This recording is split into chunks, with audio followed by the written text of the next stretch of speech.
yo.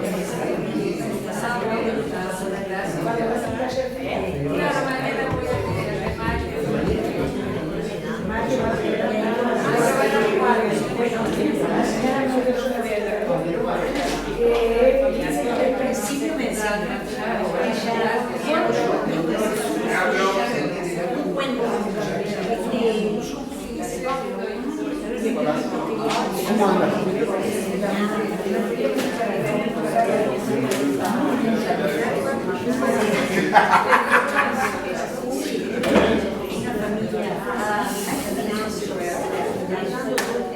Arrancamos, estamos en hora. ¿Qué pasó? Un cuento. Lo fui a saludar y me quedé en el camino. Igual vamos. Como es mi costumbre, vamos a demorar un rato en entrar en el cuento porque alguna cuestión que quedó pendiente de la pasada sesión.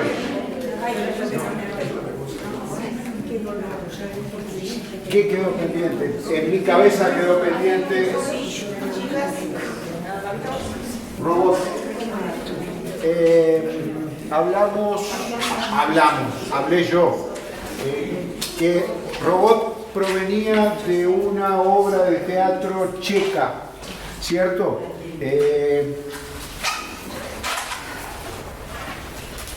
Y que eran dos hermanos Capek, no, era un solo Capek, Karel Capek. La obra era RUR, Robots Universales Rosum. Robota parece que era una palabra del checo que significaba algo así como trabajo.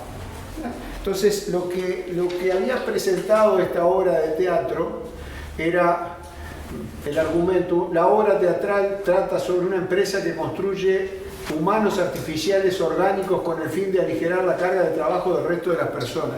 Es decir, piensen, Grompone lo toma en Yo hombre, tu computadora, y en un capítulo que dice robots y otras pesadillas. No sé si conocían esta faceta de Grompone, fue uno de los libros que más me abrió la cabeza sobre mi propia profesión, de cómo llegaba al resto de la gente, ¿no? Es decir, Yo hombre, tu computadora es un diálogo ficticio tomado de una obra literaria, de Tarzán. Yo, Tarzán, tú, Jane, ¿cierto? El tema es que Grompone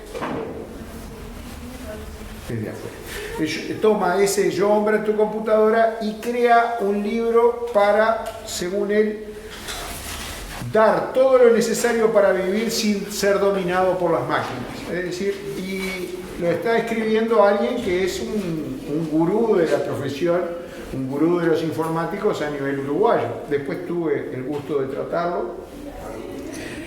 Y fue un libro que me sirvió de mucho para saber esa llegada de la tecnología a la gente. Y arranca este capítulo, robots y otras pesadillas, se va imaginando él diálogos de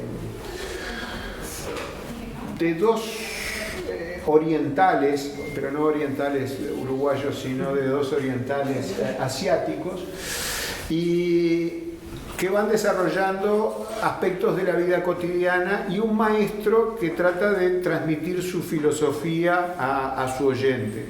Entonces dice, Seppo le acercó agitado a su maestro Tokusan, que meditaba en el jardín de las peonias. El maestro continuó inmóvil una larga hora y Seppo apenas pudo contener su impaciencia. Luego el maestro abrió los ojos y le contempló. Seppo dijo, estoy asustado, maestro. He visto un artefacto terrible, una cinta roja que estalla con un ruido atronador. ¿Qué será de nosotros? Tokusan le preguntó, ¿hablas de los cohetes? Seppo asintió, así he oído llamarles. Tokusan contempló largamente los matorrales de peonias en flor y luego le dijo, ¿has pensado qué terrible fue el invento del hacha de piedra? Es decir, siempre nos asustamos con el nuevo invento. Siempre nos asustamos con el nuevo invento. El hacha de piedra Sirvió para cortar árboles, es decir, y hacer leña, pero también sirvió para hacer la guerra. El ferrocarril fue una cosa espantosa, es decir, cuando apareció, porque iba a dejar sin trabajo a un montón de gente que se dedicaba a hacer aros de carretas, ¿sí? Y enllantar las ruedas de madera dentro de una llanta de metal. Las herrerías de Maldonado que conocimos no estaban dedicadas a eso ya, pero estaban dedicadas a otra cosa. Tenían una fragua en el fondo. ¿Dónde están esos? Eso ha desaparecido todo. Es decir, cada nuevo invento fue cambiando. Entonces, lo que Grompone me plantea con ese diálogo imaginario es, sí, el cohete, no, qué espantoso, sí, la verdad, qué ruido. ¿Te imaginas las consecuencias del invento del hacha de piedra? Y ese capítulo se llama Robots y otras pesadillas, es decir, siempre nos sentimos acongojados por el nuevo artefacto, por el nuevo dispositivo que nos acaban de agregar dentro del espectro tecnológico y que va a dominar nuestras mentes, la de nuestros niños y el sistema educativo, y sin embargo seguimos porque los hombres creamos herramientas. Acá no está hablando Grompone, estoy hablando yo, pero los hombres creamos herramientas y esas herramientas nos modifican a nosotros. Es decir, acá puede sonar raro, es decir, este telefonito celular me modifica en mi postura, que estoy así agachado encima de él. No, me modifica en muchas otras cosas. Me modifica en la concepción que yo tengo del espacio. Para los que vivíamos en Maldonado en la década del 60 y una llamada de larga distancia a Montevideo, la pedías a través de la operadora y en fechas señaladas en el almanaque te podía demorar varias horas, y ahora estar comunicado inmediatamente con alguien, que nos parece mentira cuando no andamos con este dispositivo encima y cuando no recibimos un mensaje. ¿No nos ha cambiado nuestra percepción del espacio? La distancia es la misma. ¿Cuántos de ustedes tenemos, y nosotros, tenemos familiares fuera del país y sin embargo ya no es aquel desgarramiento de saber que no lo ibas a ver nunca más? Lo podés ver en una videollamada. No es lo mismo, pero la concepción del espacio ha cambiado. Es decir, nuestras herramientas nos cambian nuestra concepción del tiempo. Si ponemos un WhatsApp y no nos clavan el visto en los próximos 5 minutos, como que sentimos, ¿no?, los jugos gástricos que se nos desbordan, ¿no? Es decir, tenemos verdadera ansiedad que, si la medimos en términos de 100 años, señores, es decir, venía un cable con una noticia que se publicaba, y en el momento en que eso estaba publicado en un diario que yo tomaba conocimiento de él, probablemente eso que estaba leyendo ya no fuera así, un parte de guerra.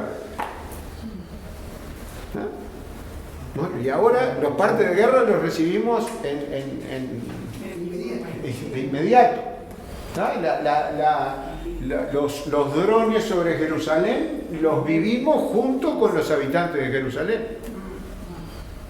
Y antes, porque el presidente de Estados Unidos le anunció en una conferencia de prensa que fue transmitida que iban a ser atacados. Es decir, todavía ese tipo de cosas. Creamos herramientas que nos cambian a nosotros. Y eso es lo que nos está diciendo Grompone acá. Y dentro de esas herramientas, un robot. Un robot. Y Grompone por acá se despacha con: los robots nacieron como un hecho literario. A principios del siglo, en una obra de ficción de Karel Čapek, se empleó la palabra por primera vez y se lanzó la idea. Jamás he visto esta obra. Ni ninguno de nosotros vio esto. Jamás he visto esta obra. Tengo una cierta curiosidad sobre ella, nos dice Grompone, nos escribía Grompone en la década del 90. La palabra robot deriva del verbo trabajar en ruso. Para esto eran los ingenios mecánicos literarios, máquina para trabajar. Nuestro protagonista en el cuento va a decir, que uno trabaja como un robot. Y lo tomamos naturalmente, y es una palabra que nos viene de una obra literaria. Y tenemos incorporado, y con esto quería arrancar hoy, ¿cuántos términos tenemos incorporados que nos vienen de la literatura? Es decir, acabamos de conocer que robot venía de una obra de teatro que fue representada en el 39 Aquí nos dice otra cosa, nos dice el nombre de la obra, el nombre de la compañía que fabrica las máquinas. El mismo nombre, Rozum, es un juego de palabras del autor, ya que Rozum en checo significa razón también, es decir, como la razón y la máquina, esas cosas que se plantean como la máquina y la razón, lo automático y lo racional. Pero me refiero a cosas que hemos tomado de la literatura y que las asumimos naturalmente. El término utopía proviene de una obra literaria de Tomás Moro, es decir, una región, una isla donde todo era perfecto, donde el funcionamiento social era perfecto. Eso viene de una obra literaria. Si decimos que alguien da todo de sí por una causa muy noble y se entrega a ella, decimos que es un Quijote, ¿cierto? Y que sus hechos son quijotescos. Y lo tomamos naturalmente, y eso también viene de la literatura, viene de la ficción, ¿sí? No lo vamos a decir, pero se habla de lolitas. Las lolitas son las chicas que enloquecen a los hombres maduros. ¿En base a qué? A la obra, a una novela de Nabokov, un autor ruso que escribe sobre las consecuencias de ese involucramiento afectivo con una chica que le desordenaba la cabeza a la libido de hombres maduros.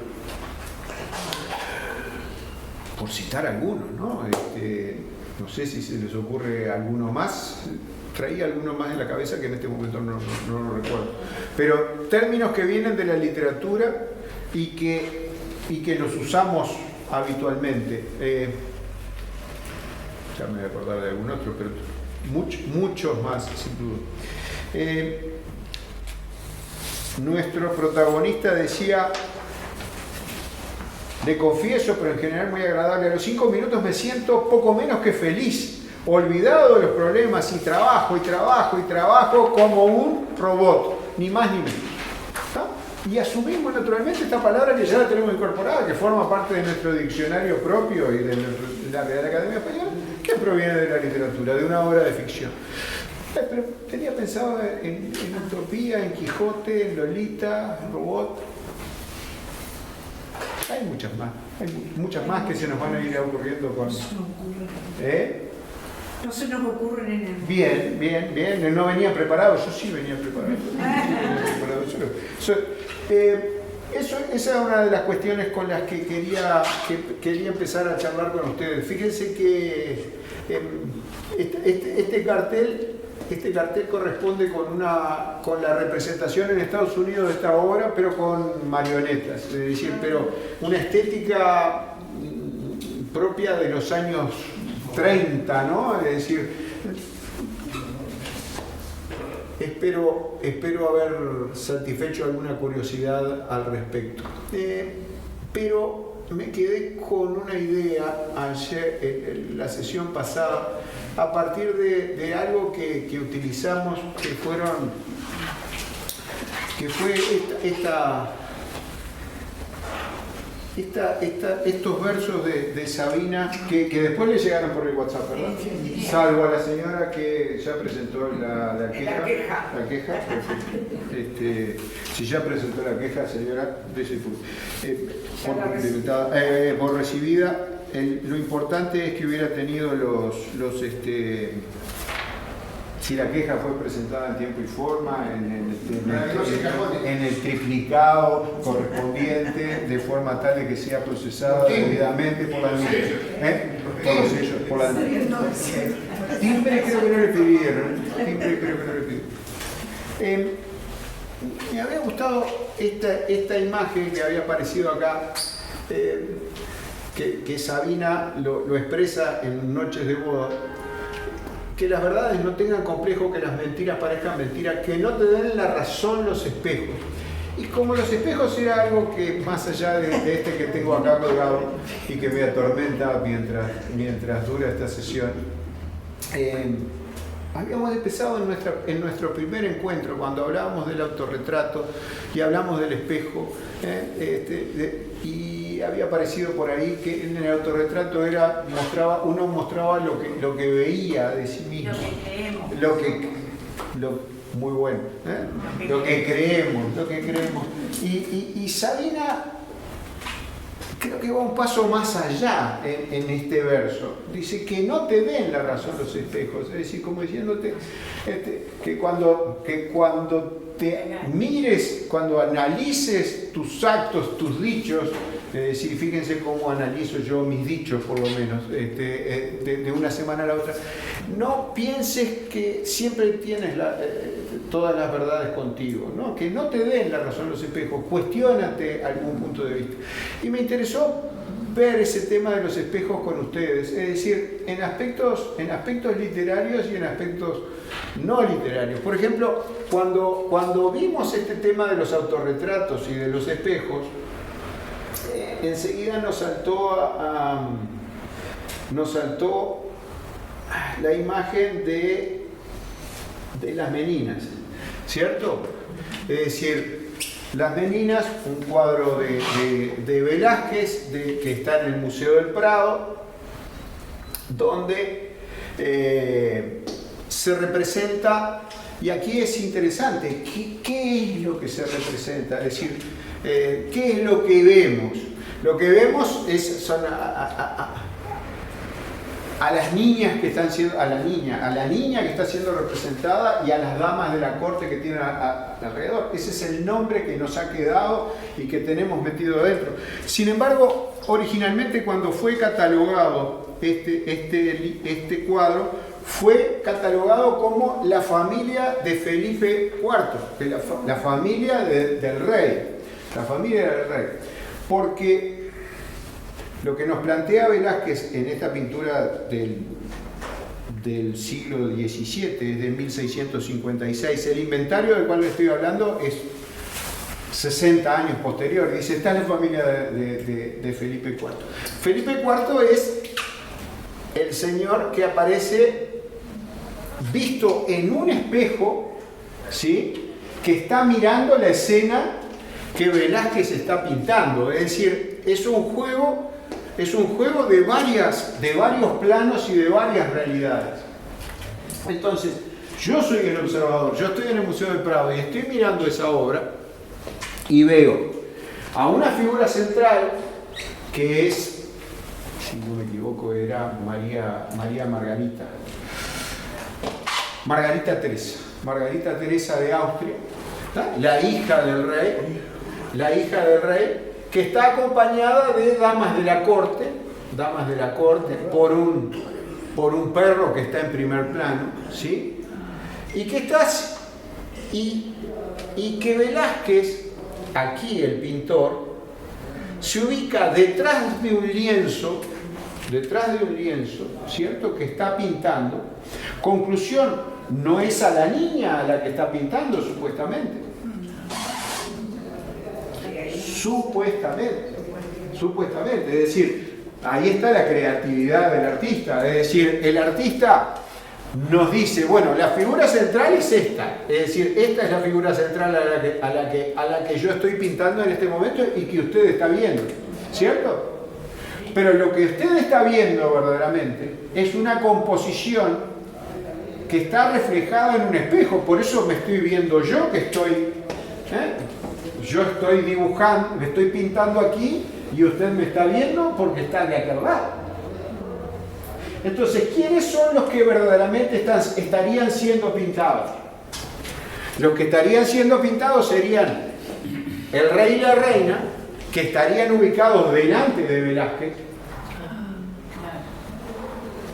¿Me entendí? ¿Me expliqué? Estarían pintados delante de Velázquez y la niña habría ido a ver cómo pintaban a sus padres. esa es la descomposición de la composición. Pero lo que Velázquez representa es la pintura de la niña. Y por eso quedó como las meninas. ¿Sí? Y ahí ¿qué tenemos? Ahí tenemos un múltiple juego de espejos. Tenemos un múltiple juego de espejos porque tenemos un espejo que nos representa a la familia real, allá atrás, a Felipe IV y a su esposa Mariana de Austria. Pues estoy confundido y Mariana es la madre y María Margarita es la hija. ¿Sí? No me hagan demasiado caso, pero lo importante es, tenemos a los padres que se están viendo en un espejo dentro de la composición y la niña que está en primer plano y que concurrieron al estudio del artista. ¿Quiénes? Bueno, ella supuestamente vino a ver cómo pintaban a los padres y ahí Velázquez le hace la obra. Esto que nos puede parecer verdaderamente removedor, es decir, acá en Maldonado, fuimos a Foto Ricardo, ¿sí? A pedirle una foto de la nena, ¿sí? Y en vez de sacarle una foto de la nena, se saca una foto Ricardo sacando contra un espejo que sale reflejada la nena, ¿cierto? Y allá atrás salgo con mi esposa mirando cómo están retratando a la nena. Al revés, ¿no? Es una composición verdaderamente interesante por ese juego de espejos, que te deja pensando justamente qué es lo que representó el artista, ¿no? Y qué es lo que yo estoy viendo. Esto... ¿Perdón? Margarita Teresa y Mariana de Austria. ¿Mariana cuál es? Mariana es la chiquita. Y Margarita Teresa de Austria. No. Una es Margarita Teresa, ¿cuál es? Es la madre. La madre. Y Mariana es la niña. Perfecto. Ahora estamos de acuerdo. Internet soluciona todas las disputas. Menos la verdaderamente seria soluciona todas las disputas. Gracias por el agua a los organizadores. Tú te ves en un espejo, no te ves a ver. ¿Cómo? Yo vi llegar a tu maestro. Cuando tú te ves en un espejo, Sí. la mano derecha parece la izquierda. A ver, déjame ver si era zurdo, ¿verdad? Si Velázquez era zurdo. Sí, Tiene connotaciones, a ver, acá las meninas.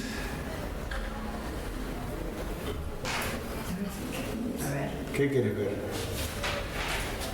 Tiene el pincel en la mano derecha. O sea que esa no es imagen de espejo. Creo que el espejo por ahí. Yo estoy viendo un lienzo. Es decir, yo estoy viendo... A ver, Tiene soporte. ¿Tú me entiendes? yo te entiendo. Pero no te olvides de esto. Tienes... Está pintando. Está bien. Muy bien. Me quedo tranquila. Te quedas tranquilo. Miren esta otra obra. Literatura y fútbol la dejamos por un rato. A ver si me da. Si me da la cabeza. Acá.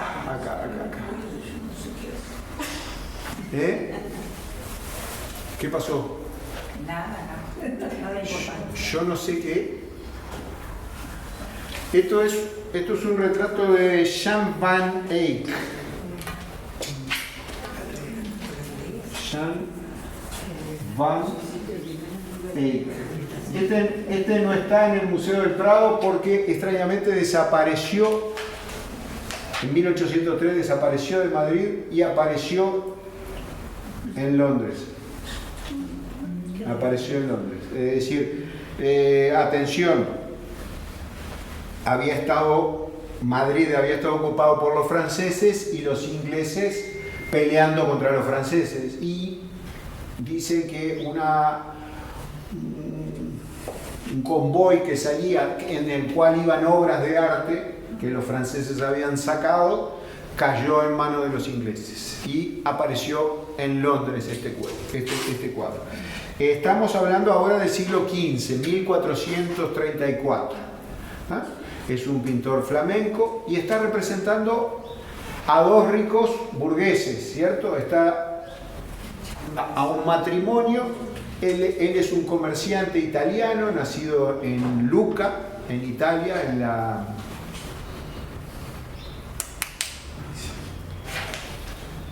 región de Toscana, en la región toscana. Demora, pero sí. No importa, porque está actuando. Es, sí, Giovanni Arnolfini y su esposa. La composición nos habla de un matrimonio con los códigos correspondientes a 1434. El pintor firma como si estuviera dejando un graffiti. Jean Van Eyck foot here, es decir, estuvo aquí 1434. Es decir, esa es su firma dentro de la composición. El matrimonio está representado aquí, el hombre, la mujer, como son poses muy estáticas, ¿no? Es decir, como exageradas, como si el hombre estuviera bendiciendo a la mujer. Y la mujer tiene un estado avanzado de embarazo. Se discutió durante mucho tiempo si esta pintura no representaba el momento del matrimonio. El momento del matrimonio. El matrimonio no tuvo hijos. No tuvo hijos. Por lo que también se especula acerca de si la pintura que se le encarga al pintor no es un talismán para la fertilidad de ese matrimonio, que no había tenido hijos. Incluso en el fondo se ve un espejo, con sumo detalle está pintado el espejo, y dentro del espejo se representa la pareja que está de espalda, la pareja que está de espalda, alguien que está allí, que probablemente sea el propio pintor, El fotógrafo. o el que está oficiando el matrimonio, ¿cierto? Y alguien más, que es el pintor, sí, sin duda, que eventualmente sería el testigo del matrimonio. La pintura, repito, es de 1434 y ya tiene presente ese juego de espejos. ¿Sí? Ya tiene presente ese juego de espejos. Lo interesante de esta pintura flamenca es el detalle en la que son representados los objetos, ¿no? Los objetos de uso cotidiano, mostrándonos claramente de que este hombre tenía un muy buen pasar, ¿cierto? En muchos detalles, en la araña de bronce, en la cama que aparece detrás, en la alfombra, que es una alfombra oriental, en las naranjas que andan por algún lado, que en la Europa del Norte eran un bien inaccesible, ¿no? Desde el punto de vista de su costo. Podemos buscarla a esta hora, repito, el matrimonio Arnolfini y esposa, y hay muchas interpretaciones. Dentro de las interpretaciones posibles, el señor Arnolfini va a recibir supuestamente un enjuiciamiento por ser un mujeriego, es decir, por haber hecho promesas a muchas mujeres. Y una de las claves podría ser que esta pintura fue encargada, no tuvo hijos dentro de su matrimonio, es decir, que fue tomado en su momento como un castigo por ese propio comportamiento de tomarse licencia, y la pintura sea una forma de exorcismo, una forma de representar ese deseo de tener un heredero. Los expertos ven en estos los pies descalzos apoyados en el piso, los suecos de madera, sí, los suecos de madera ahí claramente representados, y está descalzo el señor. Las zapatillas de la señora con absoluto detalle, las zapatillas de la señora apuntando hacia el interior de la casa, y hacia la intimidad del hogar y hacia el lecho. Y las zapatillas del hombre, el calzado del hombre, el que va a dar el sustento a la casa, apuntando hacia afuera, Los dos con los pies descalzos, como tomando contacto con la tierra y también haciendo un llamado a esa fertilidad. Cosas que están escritas por ahí respecto de estas obras de esta obra y que yo se las transmito. Pero lo interesante que yo quería comentarles era eso, un espejo que me daba otro plano, En actuación teatral se habla de saltarse la cuarta pared, por ejemplo, cuando se interactúa con el público, ¿sí? Entonces se saltan de las tres dimensiones hacia una dimensión más. Acá en este caso tenemos un lienzo con dos dimensiones. Yo puedo ver nada más que lo que el artista quiso representar, y el artista me da el apoyo de, con un espejo, mostrarme lo que está detrás. Eso lo va a tomar también. Hay muchos elementos. Después se las mando y ustedes la buscan, de la vida cotidiana, y repito, es una obra de Flandes, de los Países Bajos, que desapareció en determinado momento, que fue llevada a España, y que de España desaparece y aparece en la National Gallery en Londres ahora para que la podamos disfrutar. Y me interesaba ver con ustedes otra obra que tiene mucha connotación con Maldonado. Tengo que venir acá arriba porque no veo nada. Ahí está. Que tiene mucha connotación con Maldonado, como siempre, porque todas las historias pasan por Maldonado, que es la familia de Carlos IV. La familia de Carlos IV, cuando me invitaban de instituciones públicas a hablar de los símbolos nacionales, me gustaba mostrarles esta imagen, porque invariablemente los estudiantes se referían a que todos tenían puesta... ¿Sí? ¿Qué tienen puesto todos? La banda. ¿Y la banda qué tiene? La bandera argentina, ¿no? Es decir, más allá que nos pese, Belgrano no tuvo una gran creatividad cuando fue a buscar una bandera, ¿cierto? Sino que fue a buscar los colores de la casa real de los Borbones, con los cuales se honraban en las ceremonias principales. La bandera que Belgrano iza en Rosario es un remedo, un corte de cinta, de esta cinta, con la que el rey y toda la familia están dotados. Este retrato de la familia de Carlos IV, pintado por Goya en 1802, el rey le decía que era el retrato de todos juntos, de nosotros todos juntos, como la foto familiar, Este rey va a ser el que va a escribir una real cédula diciéndole a Maldonado, al Cabildo de Maldonado, que podía tener... El Cabildo de Maldonado le había pedido de tener un lobo marino en su escudo y una pluma, y el rey no le respondió. Y después le pidió que quería tener una ballena y un ancla, una ballena por la riqueza que estaba trayendo la caza de las ballenas, la pesca de las ballenas, como se decía, y el ancla como símbolo de lo bueno que era el puerto de Maldonado. Y el rey le contesta.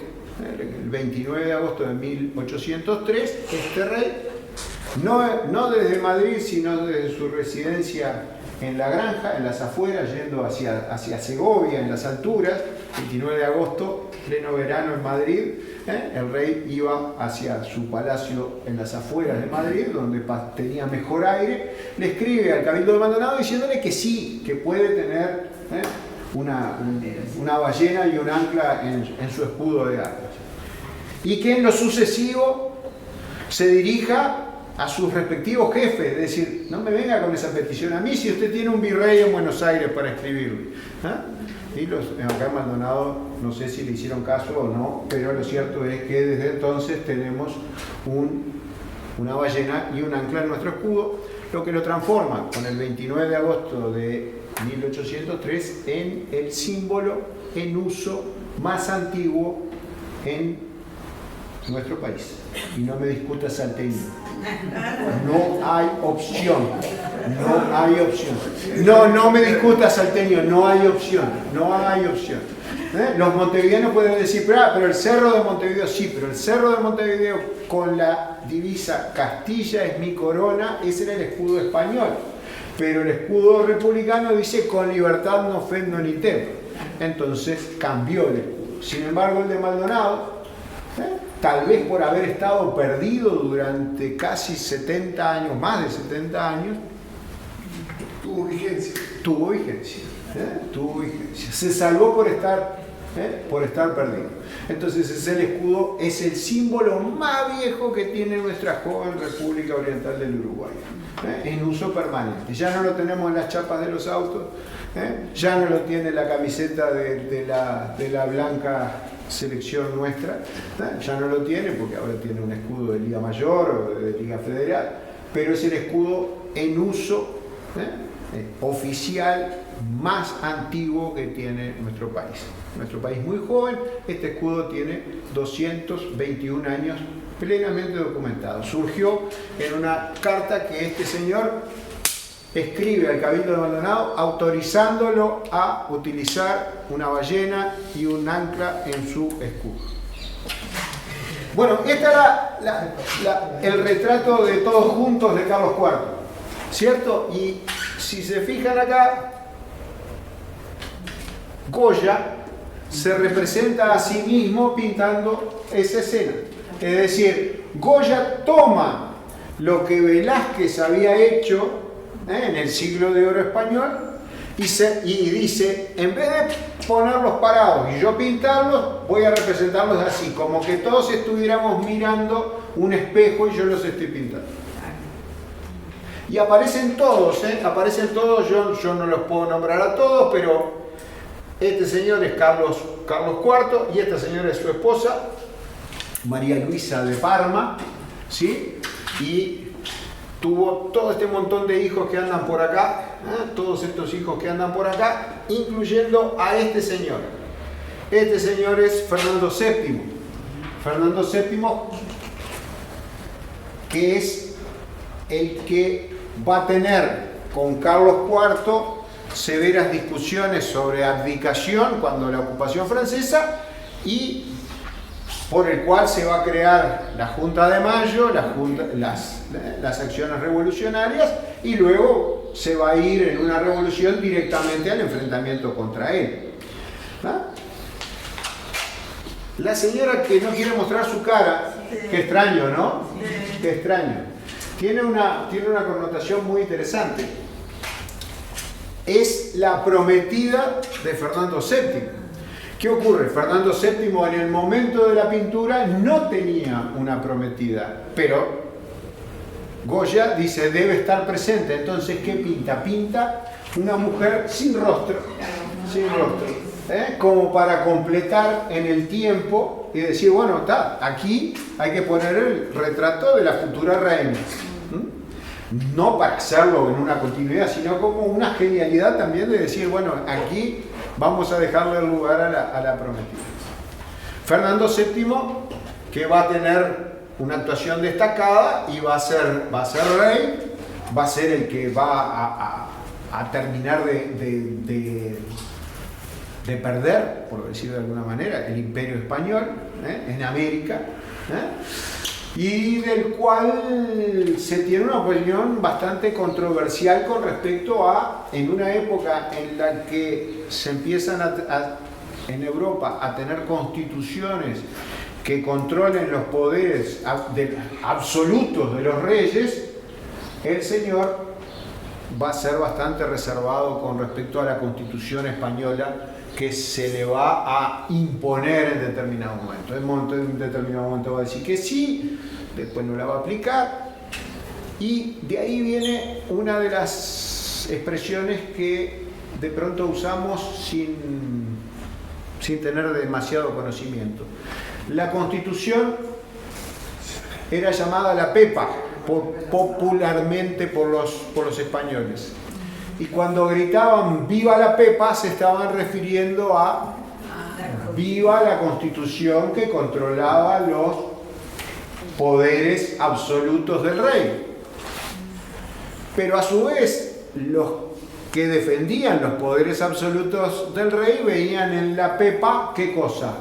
Un libertinaje total. Entonces, cuando se sentía el ¡viva la Pepa!, era lo que nosotros estamos pensando, es decir, y aquella casa o aquella organización o aquel trabajo era un ¡viva la Pepa!, significaba que nada tenía los pies en la tierra y todo estaba cabeza para arriba, como los integrantes, los monárquicos, los integrantes del antiguo régimen querían destacar. Y eso nos llevó hasta nosotros de esa manera. Así que el uso del espejo en la pintura, por lo menos en cosas que nosotros hemos visto y conocido, está presente desde hace 6 siglos. En esa pintura de Jean Van Eyck estábamos hablando de 1400. Pero vamos a los textos. ¿Y por qué siempre se me complica esto? Ahí está. Los espejos son muy utilizados por el cancionero de Sabina. Cuando tanto Sabina como Serrat, cuando quieren nombrar Sabina y Serrat, Sabina, Serrat y tantos otros, ¿no? Cuando quieren hablar del desconsuelo, de la separación física, del rompimiento amoroso, siempre tienen referencia a la cama, ¿no? Lógicamente. Serrat dice, sin ti mi cama es ancha, ¿cierto? Es decir, en el curro, que es una canción fantástica para describir la guerra civil española y la posguerra en unas pocas estrofas, ¿no? Es un gitanillo que bate palmas, y que en determinado momento está tocando en un tablado que había montado uno que había sido un ex bufón de palacio, que cuando suenan los tiros se tomó el piro. Al sonar los tiros se tomó el piro, ¿cierto? Se rajó. Y se llenó el bolsillo, con el racionamiento se llenó el bolsillo, es decir, con mercadería. Al estar los artículos de primera necesidad racionados, él se llena el bolsillo de alguna manera con ventas en el mercado negro y monta ese tablado donde actúa Frascuelo, este gitanito que le canta a su desamor, dice: sin ti mi cama es ancha. Sabina va a retomar eso mismo en Medias Negras y va a decir de alguien que se despierta con el hueco de su ausencia en mi colchón. El hueco de tu ausencia en mi colchón. Es verdaderamente muy sólido. Piensen que sus nietos van a estudiar en algún momento a Sabina en literatura y ustedes, sí. A Serrat le acaban de dar el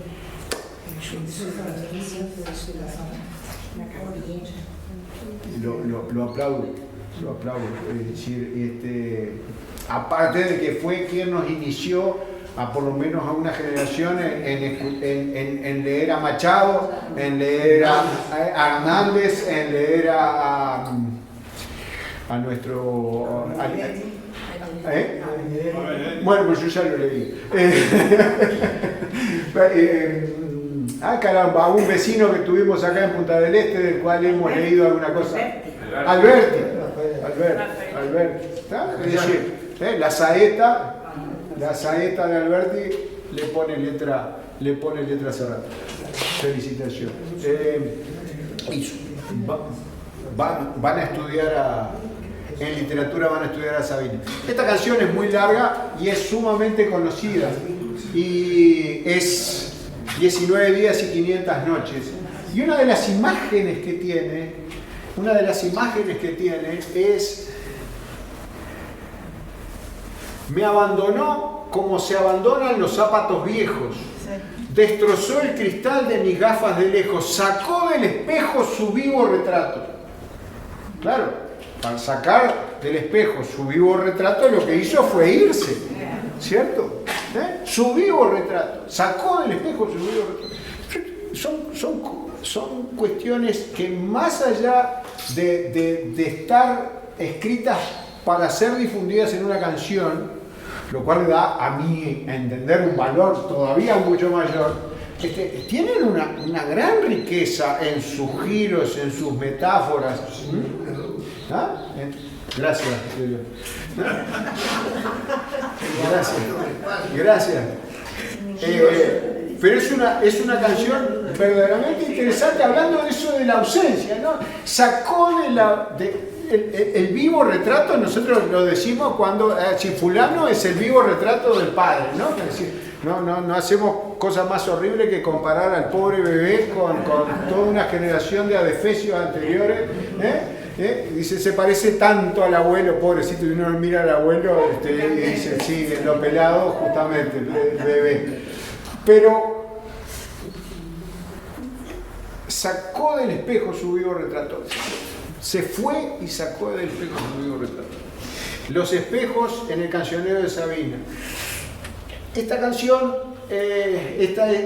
se llama Soledad, ¿no? Que se llama Soledad. Voy a hacer una lectura sumamente rápida, ¿no? Algunas veces vuelo y otras veces me arrastro demasiado a ras del suelo. Algunas madrugadas me desvelo y ando como un gato en celo patrullando en la ciudad en busca de una gatita, a esa hora maldita en que los bares a punto están de cerrar, cuando el alma necesita un cuerpo que acariciar. Es decir, bueno, este es el Sabina, el autorretrato de Sabina que él mismo, que él se ha creado, ¿no? Es decir, ahí está, ahí vino. Don Juan, el Don Juan viene de la literatura, también.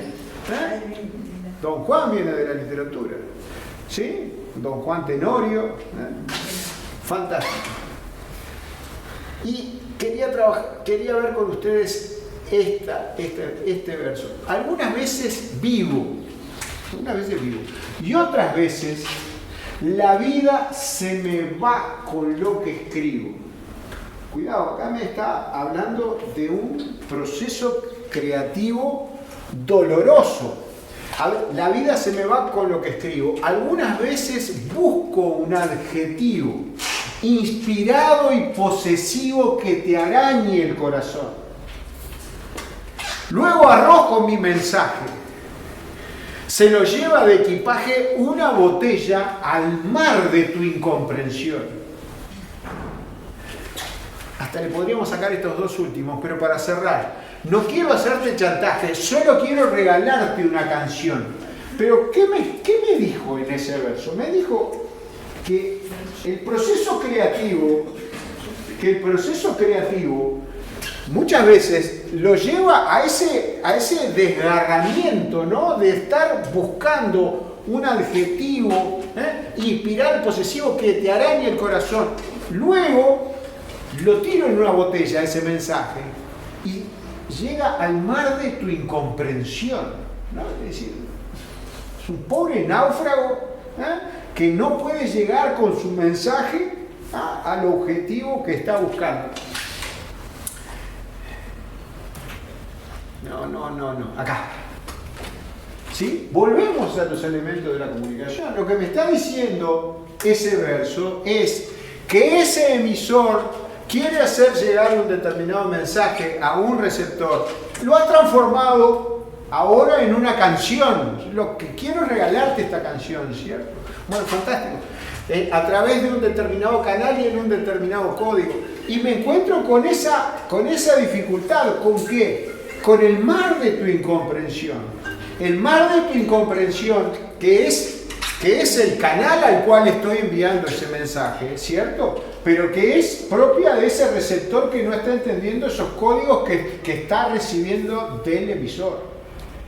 Y siempre estamos en el mismo cuadro, porque la literatura es esto, y esto que aplicamos a la comunicación literaria, de ese hombre escritor que escribe, que a través de un narrador cuenta una determinada historia que está dirigida a un lector ideal, ¿cierto? Es esa comunión de intereses entre el emisor y el receptor de establecer esa comunicación.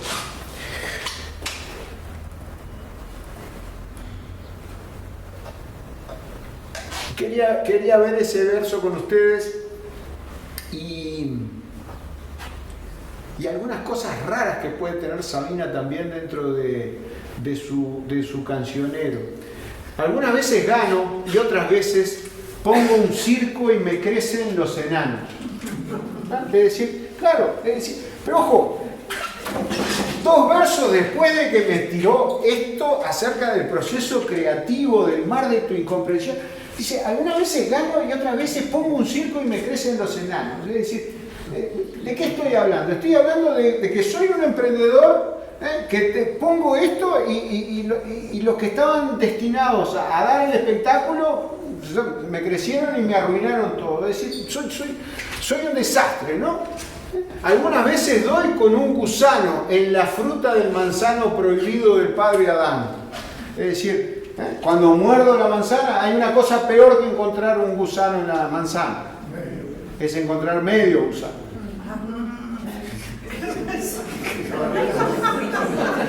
Ese es mi público, ese es el público que entiende el código. Ahí está. Hay una cosa peor, hay cosas peores todavía. Pero en la fruta, algunas veces doy con un gusano, es decir, ¿qué es la fruta del manzano prohibido del padre Adán? No nos quedemos solamente en la superficie de la sonoridad del verso. El hombre y la mujer viven en el paraíso terrenal con una única consigna, que es la de no comer del árbol de la sabiduría. Siempre asumimos de que el hombre y la mujer habían pasado un límite establecido por Dios en el Antiguo Testamento de comer la manzana, y que esa era la tentación. La tentación fue la serpiente, Satanás, Lucifer, el diablo, el demonio, transformado en una serpiente, se le acerca a la mujer. ¿Serían más atractivas las serpientes de antes o las mujeres serían más atractivas? Y le susurra de que comiendo de ese árbol iban a saber mucho más. Y la mujer le susurra al oído al hombre y terminan comiendo esa fruta que asumimos siempre que es una manzana, ¿no? Una manzana mordida, que es la tentación. ¿Cuál de los dos la mordió? El que primero muerde siempre es el hombre. La mujer le habla, va el hombre y la muerde. Eso, quédate tranquilo. Pero la mujer tomó la decisión. Te hacen creer de que fuiste tú. Los dos descubren después que están desnudos, ¿no? Es decir, por lo tanto, los dos descubren que están desnudos, y esa es la percepción en la que caen después de comer del árbol de la sabiduría. Entonces Dios, que parece que bajaba todos los días a conversar con ellos, le dice, ¿por qué están escondidos? Porque estamos desnudos. ¿Cómo saben que están? Estaban comiendo entre manzanas. Y ahí es que nos fuimos para afuera del paraíso todos, ¿no? lo que dice es, algunas veces muerde la manzana y aparte con el fruto prohibido del padre Adán y me encuentro un gusano, ¿no? Es decir, me crecen los enanos, me encuentro un gusano. O duermo, y esto, a ver si le encontramos alguna referencia, o duermo y dejo la puerta, o duermo y dejo la puerta justo, o duermo y dejo la puerta de mi habitación abierta por si acaso se te ocurre regresar. No le suena nada. No le suena nada. Son increíbles las referencias que tiene Sabina al tango. Eso, Sí. pues el tango. Porque dejándola abierta. La ilusión que La evolución que volvemos. Eso se llama Mi Noche Triste. Ay, caramba. Y si vieras la catrera, cómo se pone cabrera cuando no nos ve a los dos. Ya no hay en el bulín aquellos lindos frasquitos adornados con moñitos, todos de un mismo color.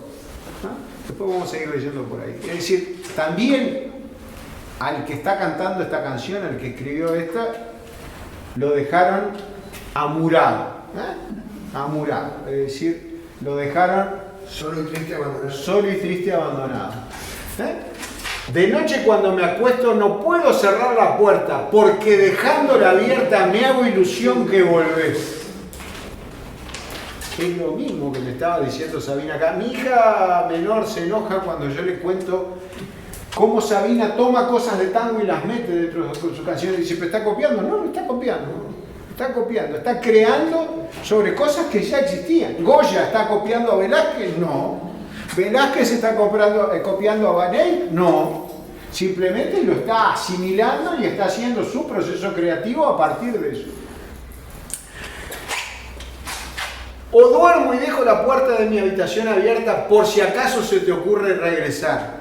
Y aclara, más raro fue aquel verano que nunca paró de nevar. Es decir, Es una posibilidad. eso es una... Sí, más raro. Más raro. ¿No? Es decir, cerrar la puerta. Con respecto a... Este tango es espantoso, pero... Percanta que me amuraste en lo mejor de mi vida dejándome el alma herida. Es decir, el tipo está llorando su desconsuelo y espina en el corazón, sabiendo que te quería, que vos eras mi alegría y mi sueño abrazador. Para mí ya no hay consuelo y por eso me encurdelo, la curda, para olvidarme de tu amor. Hay que imaginarse a un Gardel con esa facha que tenía cantando esto y es verdaderamente asombroso cómo un actor puede apropiarse de algo y representarlo. Cuando voy a mi cotorro y lo veo desarreglado, todo triste y abandonado, me dan ganas de llorar y me paso largo rato campaneando tu retrato para poderme consolar. Mi padre me diría, ¿qué hace con el retrato si la mina está en París? ¿No? El tipo llega al cotorro, llega al bulín y mira la foto de la percanta que me amuraste en lo mejor de mi vida. De noche cuando me acuesto no puedo cerrar la puerta porque dejándola abierta me hago ilusión que volvés. Y cae en siempre traigo bizcochitos para tomar con matecitos como cuando estabas vos. Es decir, ya cayó al último, el mismo tipo que se encurdela, para soportar el dolor de haber sido y ya no ser, vuelve con bizcochitos para tomar con matecitos con la percata. Es decir, y vamos a los espejos. Y el espejo está empapado si parece que ha llorado por la ausencia de tu amor. Es decir, también en estos versos de la década del 20 y pico, 20 y tantos llegando al 30, ese espejo aparecía en la poesía por imágenes que ya no iba a poder reflejar. Este se usaba mucho en mi casa, la guitarra en el ropero todavía está colgada. Si te decía la guitarra en el ropero todavía está colgada, quiere decir que tenías algo por hacer que no lo habías hecho, ¿cierto? Y que lo tenías pendiente.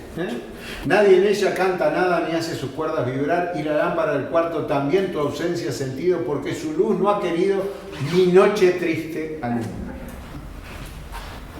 No lo pongo en las páginas de la literatura, lo pongo como bajón total, ¿cierto? Y lo pongo como muestra de la ductilidad que debía tener un Carlos Gardel para poder cantar con esa facha, con esa pinta, en vez de tirar hacia arriba algo que verdaderamente la imagen de Gardel volviendo con bizcochitos para tomar los matecitos en el cotorro es verdaderamente deplorable.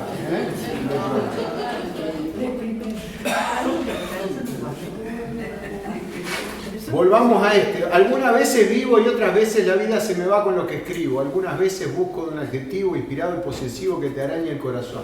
El mensaje al cual hacíamos hoy referencia. Y el más fuerte de todos, representando a esto de los espejos, es...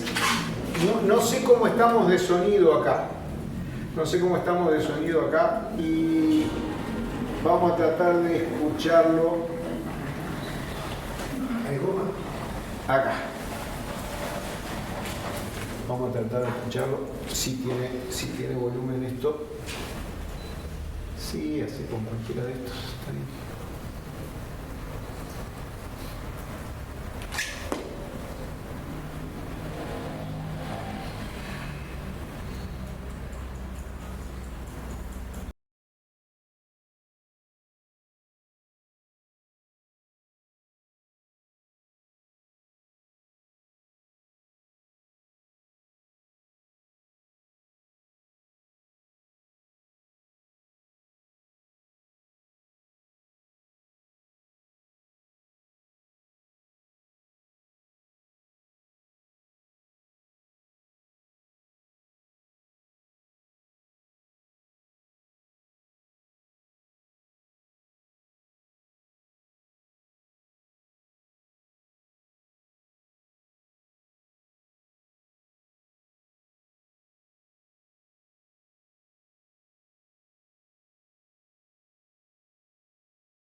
Dando a ti que vives dentro de mi pellejo, es decir, a ti que lo único que te debo es el empujón que me diste anoche para escribir esta canción.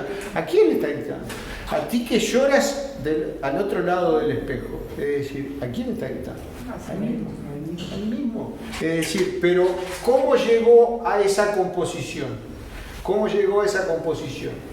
Llegó a través de las siguientes imágenes. Llegó a través de las siguientes imágenes. Qué lástima. Acá. Aquí, justo. Corre, dijo la tortuga. Atrévete, dijo el cobarde. Estoy de vuelta, dijo un tipo que nunca fue a ninguna parte. Son todas partes de él.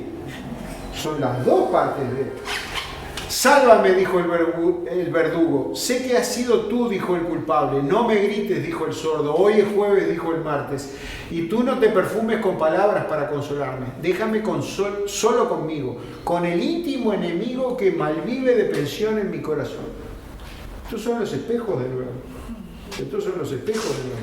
el receloso, el fugitivo, el más oscuro de los dos, el pariente pobre de la duda, el que nunca se desnuda si no me desnudo yo. Es decir, el que nunca hace nada si yo no lo hago. ¿Se acuerdan de Tarrés con Serrat? Claro. El caprichoso, el orgulloso, el otro, el cómplice, el traidor. Y ahí es esta parte. A ti te estoy hablando, a ti, que nunca sigues mis consejos. A ti te estoy gritando, a ti, que estás metido en mi pellejo. A ti que estás llorando ahí, al otro lado del espejo. A ti que no te debo más que el empujón que anoche me llevó a escribir esta canción. Es decir, el juego de espejos que el propio creativo dice que siente. Ese mismo que buscaba un adjetivo inspirado y posesivo que te arañe el corazón, está en esa lucha permanente entre esos dos que se están mirando en el espejo. No mientras, dijo el mentiroso, buena suerte, dijo el gafe. Cuando hablábamos en el taller del año pasado, cuando hablábamos de la mala suerte, del yetatore, del yeta, el gafe es el que te vende el billete de lotería y te dice buena suerte. Entonces ya sabes que no lo vas a sacar. Es decir, desconfíen de las agencias que le entreguen un billete y le digan buena suerte. ¿A cuánto le dicen buena suerte y ganan? Muy poca proporción. Ocúpate del alma, dijo el gordo vendedor de carne. La antiposición, la oposición de la carne y el alma. Ámame como odian los amantes. Drogas no, dijo el camello. ¿Quién es el camello? El que lleva las drogas. Drogas no, dijo el camello. ¿Cuánto vales? Dijo el gángster. Y ahí me plantea una relación de ese yo compuesto por un juego de espejos con una conquista amorosa, que también del otro lado hay un juego de espejos. Dice, a punto de rendirme estaba, a un punto de quemar las naves, cuando al borde del camino, por 2 veces el destino me hizo un guiño en forma de labios de mujer. ¿Nos invitas a una copa? Nos invitas. Yo te secaré el sudor, yo te abrazaré bajo la ropa. ¿Quién va a dormir conmigo? Ni lo sueñes, contestó. Una indignada y otra encantada. No dijo nada y sonrió. Es decir, en ese juego de espejos, su partener también negaba. Corre, dijo la tortuga. Es decir, una sí, otra no. Bien, yo les dije que no iba a entrar enseguida en el cuento. A ti te estoy hablando, a ti que nunca sigues mis consejos, a ti te estoy gritando, a ti que estás metido en mi pellejo, a ti que estás llorando ahí al otro lado del espejo, a ti que no te debo más que el empujón que anoche me llevó a escribir esta canción. La falta de tildes no es culpa mía, que es simplemente de buscar las letras en internet y tratar de volcarlas. No es culpa mía, no. Siempre es culpa mía. Mi responsabilidad verla corregir. Los veteranos se acordarán del otro yo, del doctor Merengue. El doctor Merengue, que era una creación de Divito, ¿cierto? Y en esta representación aparece el doctor Merengue, que era un señor todo atildado y estirado, y de adentro de él salía el otro. Que eso también está en la literatura, porque tenemos a Dr. Hyde y Mr. Jekyll, ¿cierto? Jekyll y Hyde. Es decir, me tomo una pócima y me transformo en la bestia, ¿cierto? Me transformo en la bestia. Bueno, aquí la bestia convivía con el doctor Merengue. El doctor Merengue, repito, era un señor todo atildado, pero el exabrupto que le salía desde adentro nunca aparecía representado, salvo por un trazo del dibujante, solamente el contorno, no tenía cuerpo. Divito era un dibujante, un caricaturista, un humorista, que dice que concibió a este personaje en el hipódromo, que él andaba con plata y uno que andaba sin plata le dijo si le prestaba para reponerse, y que después lo veía en las siguientes apuestas y el otro tenía mucha plata y él no tenía, entonces que a él lo miraba a la persona a la que le había dado el dinero, le había prestado el dinero, y le decía, bueno, ¿y cuándo me lo vas a devolver? Pero no se lo decía. Pero ¿quién salía de adentro? El otro yo. El otro yo que era el que decía, ¿cuándo me vas a devolver esa plata?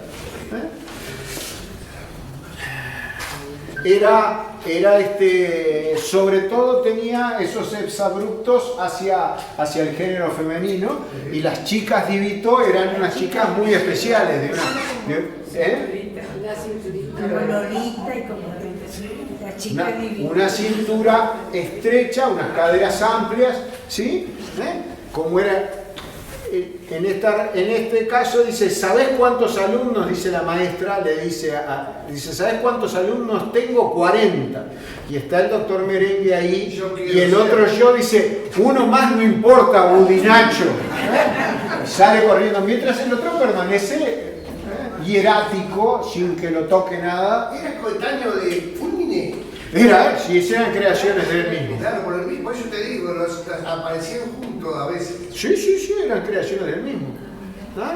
En este caso la pareja va caminando, pero el otro yo se va con la que pasó en sentido contrario. ¿Ah? Con la que pasó en sentido contrario. No es literatura esto, señores, pero...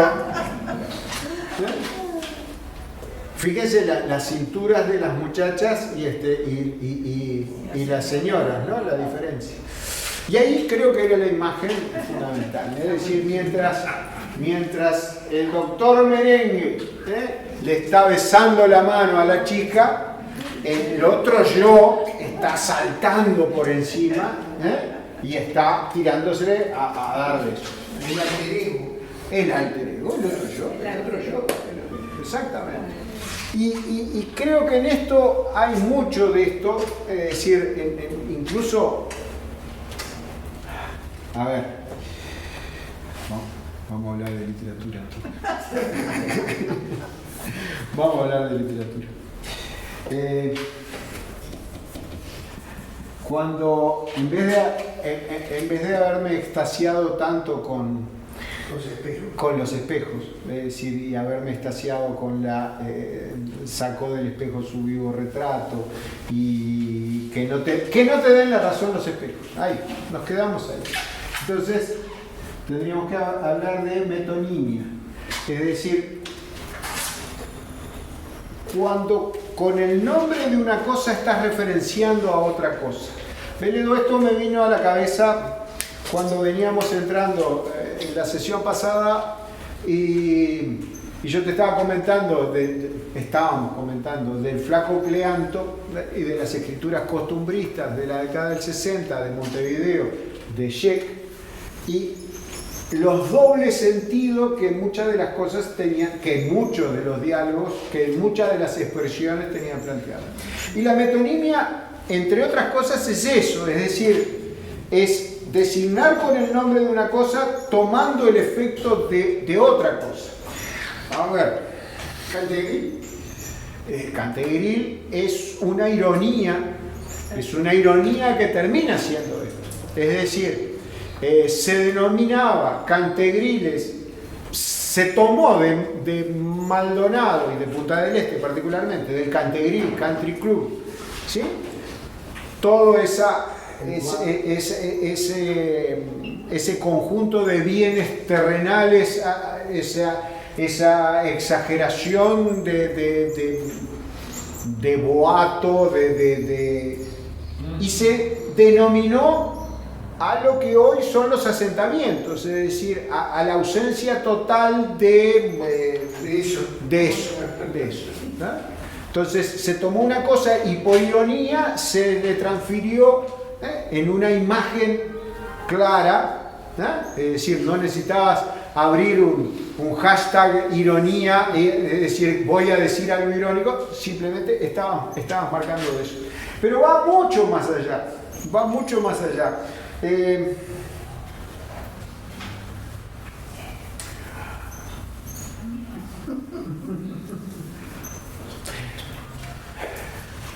Himno argentino. Himno argentino. Serán eternos los laureles Serán eternos los laureles que logramos conseguir, ¿cierto? ¿Sí? ¿Sí? Que supimos conseguir. Perfecto, perfecto. Laurel.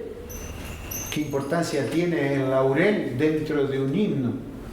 El laurel no es por el laurel en sí mismo, sino porque la corona de laurel estaba reservada a la gloria. Entonces, cuando el himno me dice, serán eternos los laureles que supimos conseguir, gracias por el aporte, lo que me está diciendo es, las glorias conseguidas serán eternas. Entonces, se hace una traslación del laurel a la gloria. Todas esas imágenes que estuvimos viendo van por ese lado. El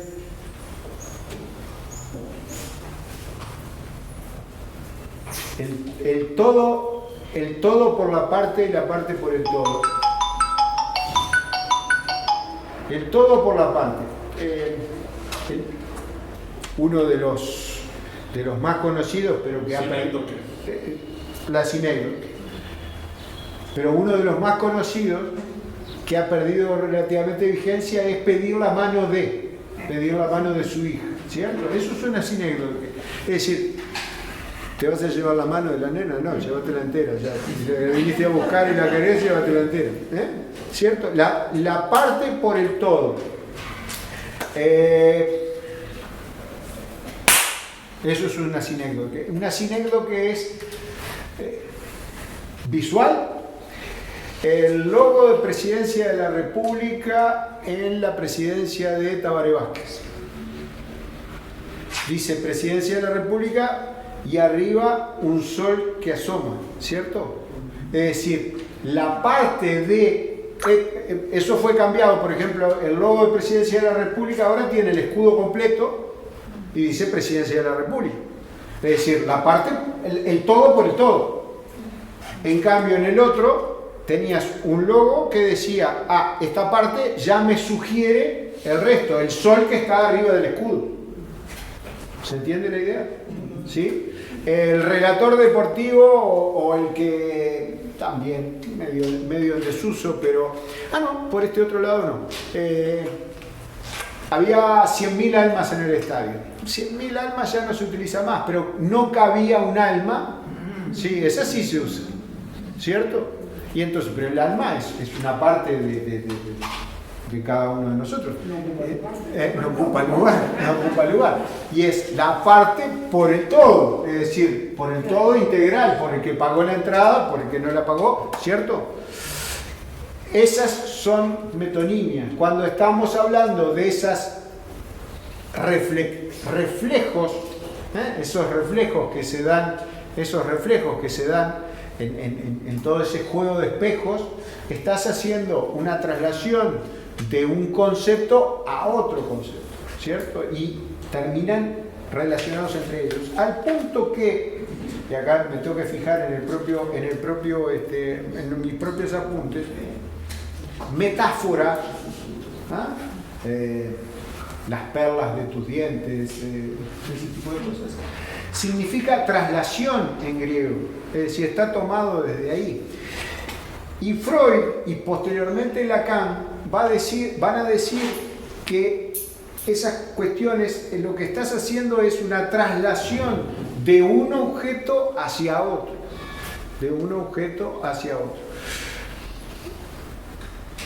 O proyección. Proyección, llamamos. En proyecciones creo que se usa más. Perfecto, gracias. Pero en definitiva, la proyección no deja de ser de pasar de este a este otro. Claro. De este a este otro. No formaba parte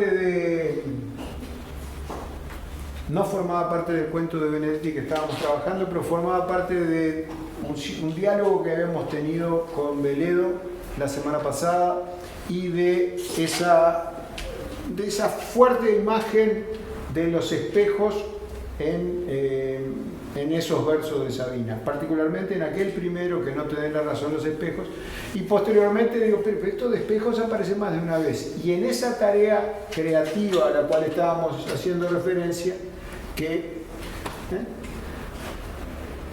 En esa tarea creativa a la que estábamos haciendo referencia, que tenía mucho que ver con aquellos autorretratos que vimos en nuestra primera sesión, en nuestro primer encuentro, de Neruda, del propio Borges, diciendo si no sabía si el que estaba escribiendo era ese Borges o el otro, ¿no?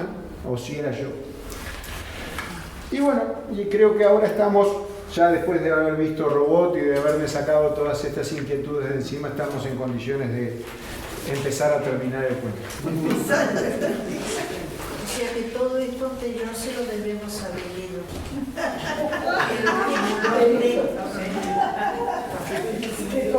Después de que tú te anotaste en el curso, quedaste bajo el dominio de un rey absolutista. Es decir, a lo sumo puedo aceptar que traslaciones, proyección, es decir, ese tipo, pero poquitos toques. El resto esto es un Fernando VII en lo más opuesto al Viva la Pepa que te puedas imaginar. Lo más opuesto al Viva la Pepa que te puedas imaginar. Tiene más información de Fernando VII. Elegir otro rey absoluto. En la actualidad tenés a Putin, que no la debe estar pasando mal y que es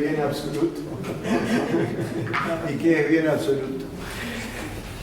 Estábamos con ese trabajo de Robot, estábamos empezando a terminar el ritmo enloquecedor en lo cual habíamos llegado de nuestro cuento.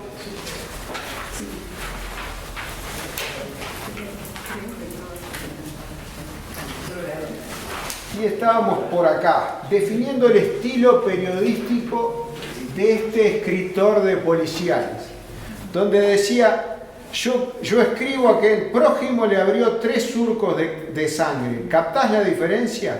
No solo le añado belleza descriptiva, sino que además le rebajo 2 puñaladas, porque paradójicamente así queda más dramático, más humano. Un tipo que da 5 puñaladas es un sádico, un monstruo, pero uno que solo asesta 3 es alguien que tiene un límite, es alguien que siente el aguijón de la conciencia. Claro que yo nunca escribo aguijón de la conciencia, sino ansia que remuerde. ¿Percibís el matiz? O sea, que tengo mi estilo. Y el lector lo reconoce. Aparece el ensoberbecimiento.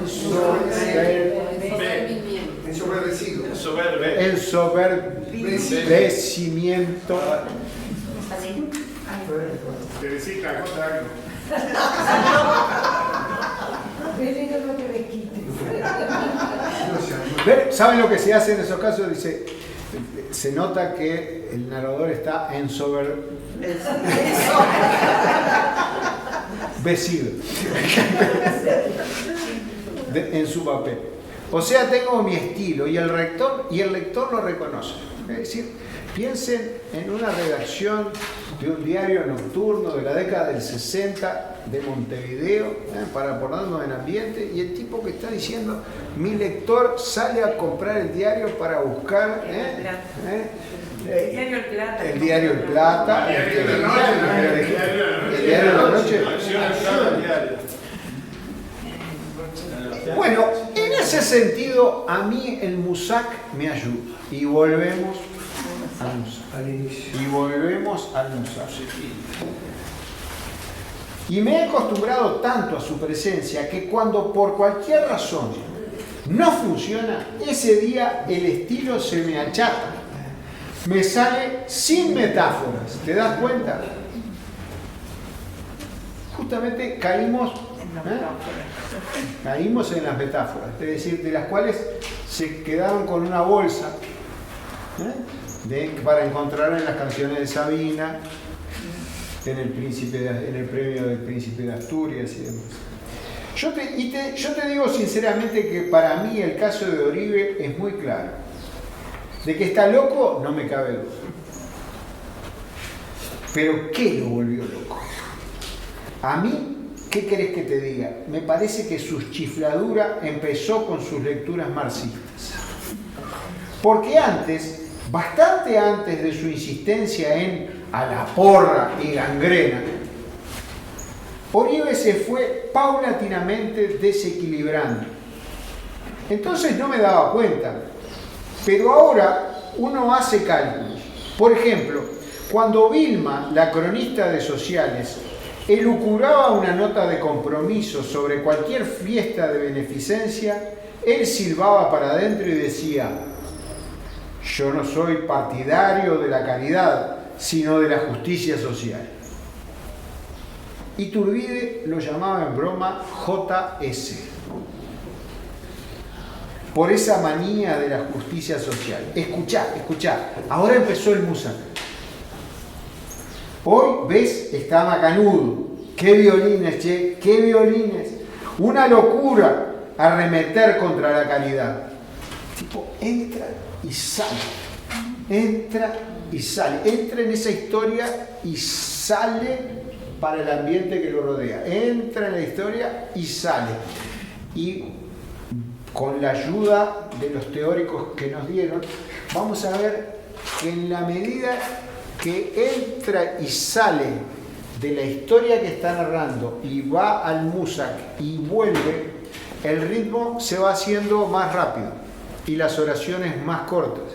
Es decir, si habíamos pasado de un comienzo de vértigo hasta que todas estas descripciones del estilo de él lo aplacaron, ahora empieza a entrarle el Musak y el recuerdo de lo que le pasó a Oribe. Y las dos cosas se van mezclando. Decime, una locura, arremeter contra la caridad. Decime, ¿qué de malo hacen las pitucas veteranas jugando al rummy de beneficio? Estamos por la misma época que el Cantegril. Y otra cosa, una noche, cuando yo bajaba al taller para armar mi página, como para olvidarme, fue nada menos, paréntesis, ¿no? Como para olvidarme, fue nada menos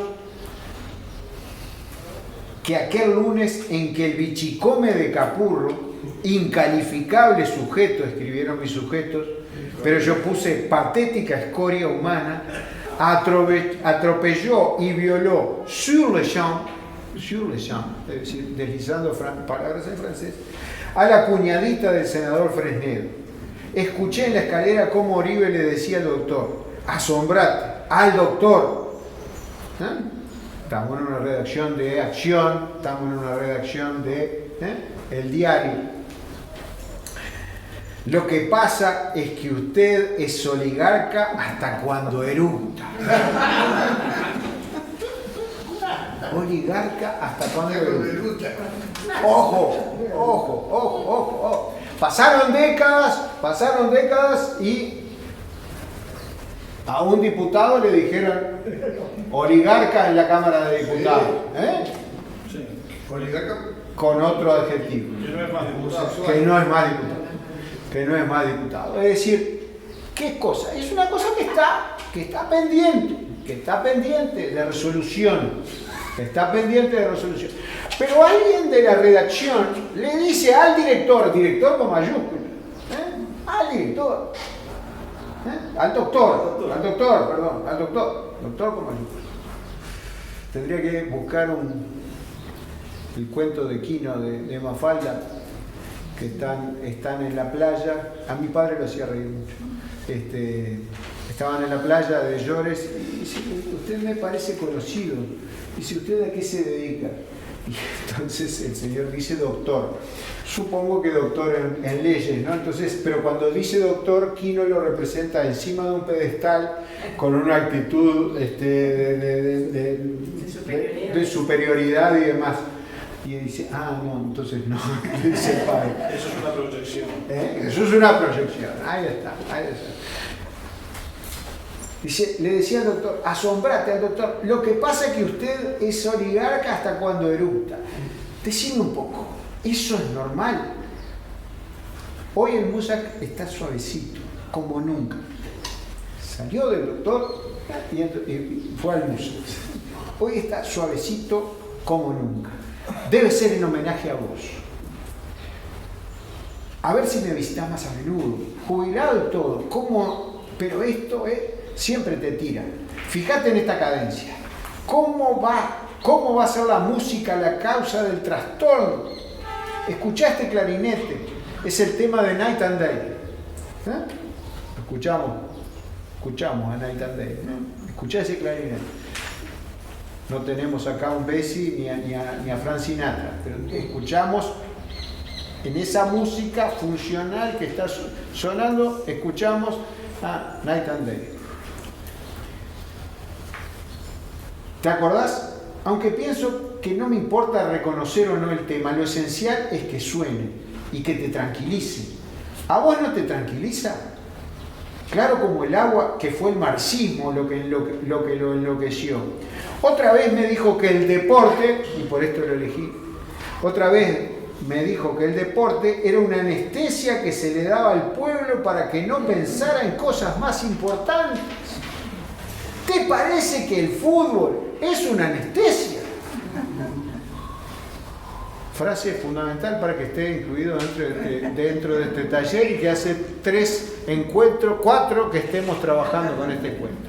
¿Te parece que el fútbol sea una anestesia? Nos lo dijo Galeano en su Majestad de Fútbol, en el prólogo. Mis compañeros intelectuales, no hay nada. Hay intelectuales que niegan los sentimientos que no son capaces de experimentar, ni en consecuencia de compartir. Solo podrían referirse al fútbol con una muesca de disgusto, asco o indignación. Eso nos decía Galeano en el prólogo de Su Majestad del Fútbol en 1968.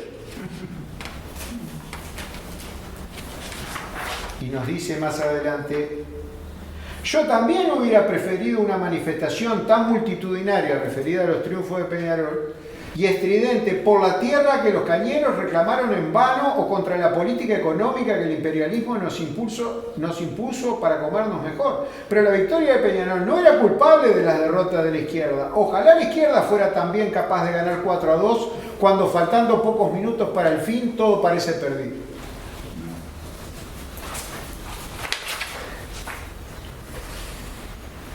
También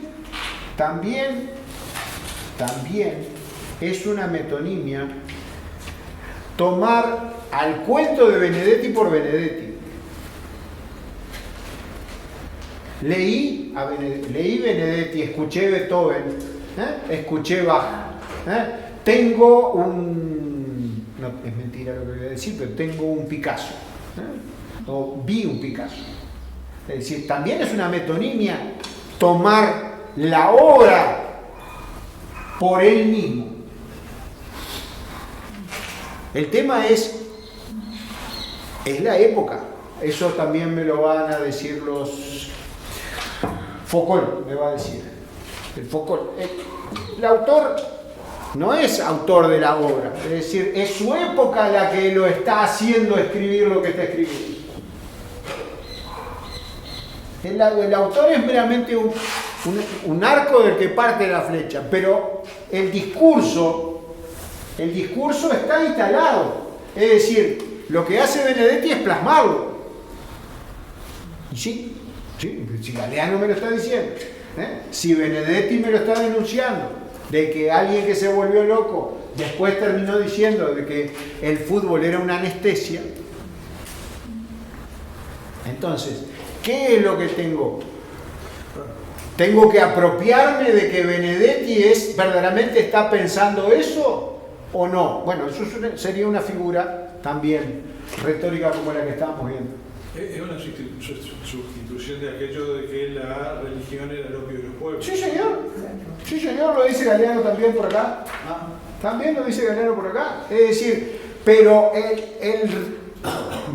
el intelectual, el revolucionario sudamericano y uruguayo particularmente va a decir que el fútbol es el que está callando a la gente y anestesiándola para que no vea las consecuencias de las malas prácticas en materia económica, en materia social que se estaban produciendo. Decía el movimiento de las masas.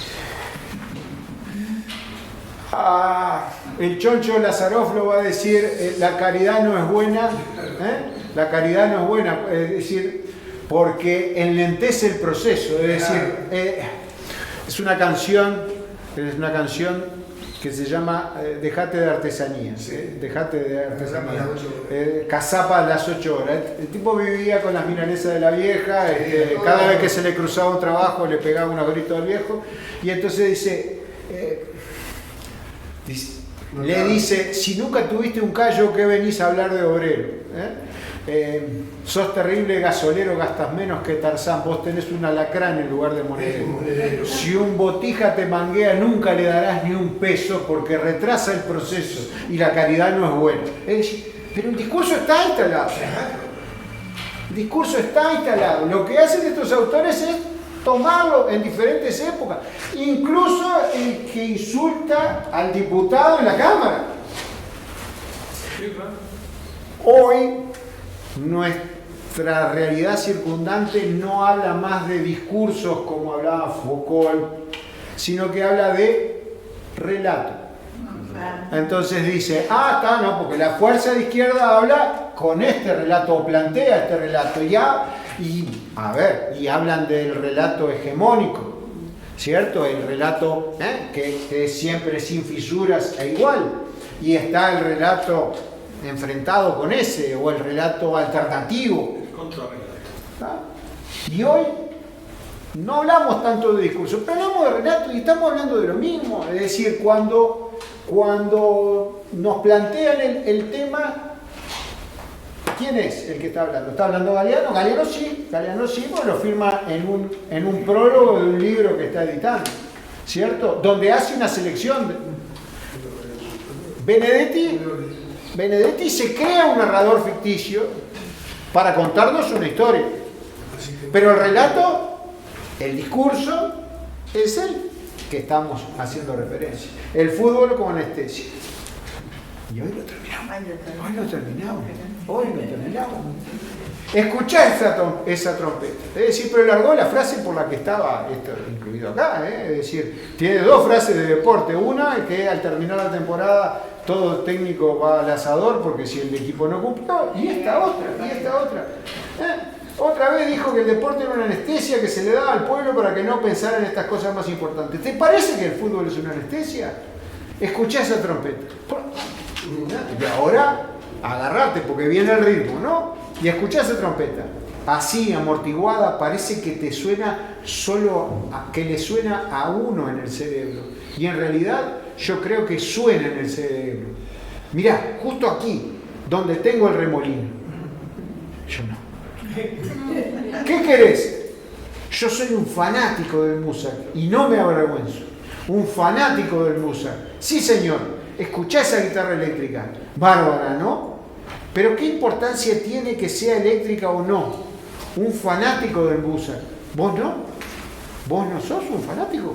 Ah, ¿no? Entonces, ¿querés que te diga una cosa? Escuchá que trémolo.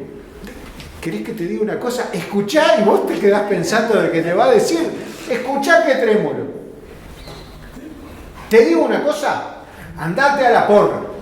Eso es, a la porra y gangrena, a la porra y gangrena, a la porra y gangrena. Y terminamos de cerrar el círculo, es decir, ¿cuál es el factor de lo que sigue? La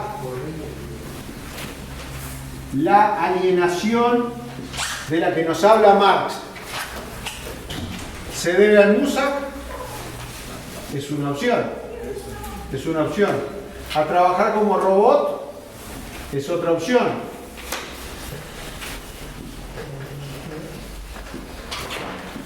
Al marxismo lo plantean como una opción. Es decir, al hecho de estar esta la agregué yo, ¿no? Es decir, estas son las dos que evalúa él. Pero el discurso instalado es el discurso instalado, e incluso instalado por el propio marxismo. Es que el trabajo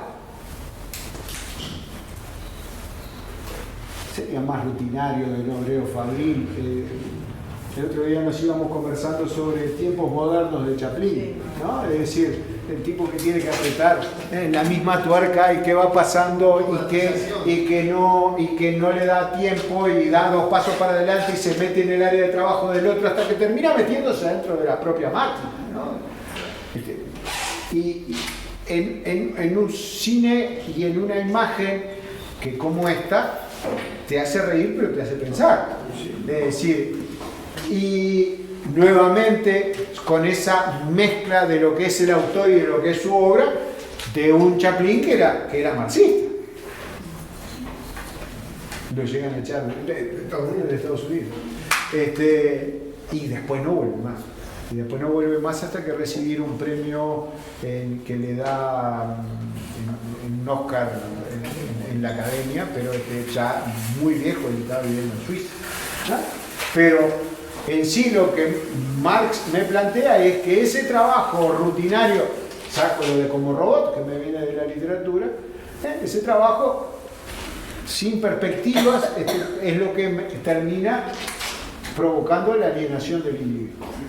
Pero en el cuento este narrador ficticio me transmite esa otra posibilidad, que ese ambiente laboral que el profesor, como mal profesor que es, les hizo un adelanto de qué era el Mozart, una música funcional creada por una compañía de un militar norteamericano que tenía como intencionalidad crear un ambiente propicio para el trabajo, al punto de que llegaron a pensar que de acuerdo a las diferentes músicas que pasaban, incrementaran el ritmo de trabajo, podía tener un efecto en la oficina de alienación.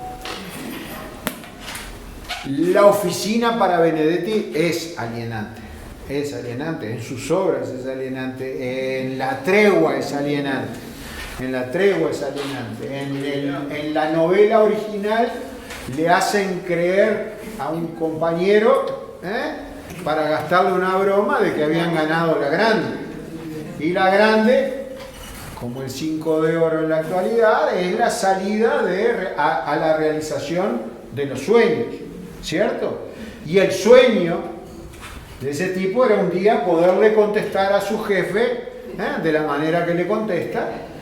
En la película interpretada en Argentina o realizada en Argentina es con el PRODE, le hacen creer que los pronósticos deportivos habían acertado todos los resultados, entonces que en ese juego colectivo que se hacía en la oficina todos eran millonarios y que todos podían hacer lo que quisieran, y entonces se hace despedir de una manera absurda, ¿no? Es decir, enfrenta a ese director de la oficina y la escena siguiente en la película, no la recuerdo exactamente en la novela, son los compañeros rodeando a un tipo que está sentado en un baño, ¿cierto?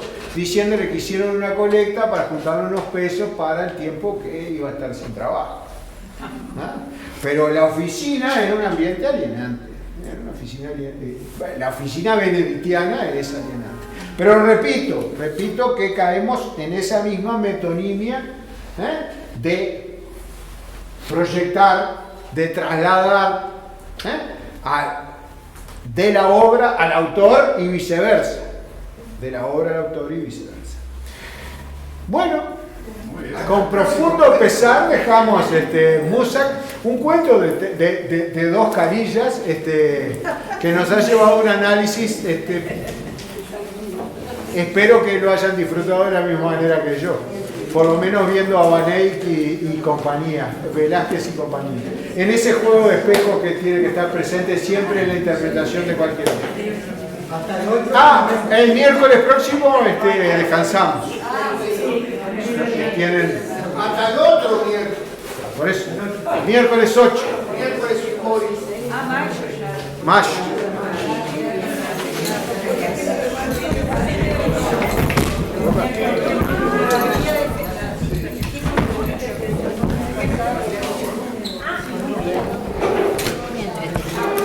Muy entretenido.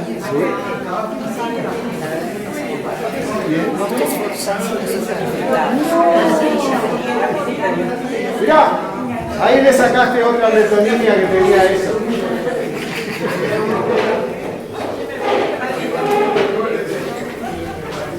Ahí tenés otra metonimia. Jurar la bandera.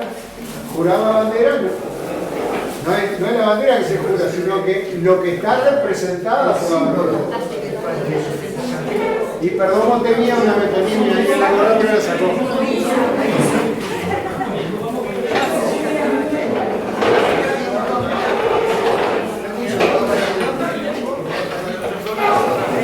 ¿Todo bien entonces?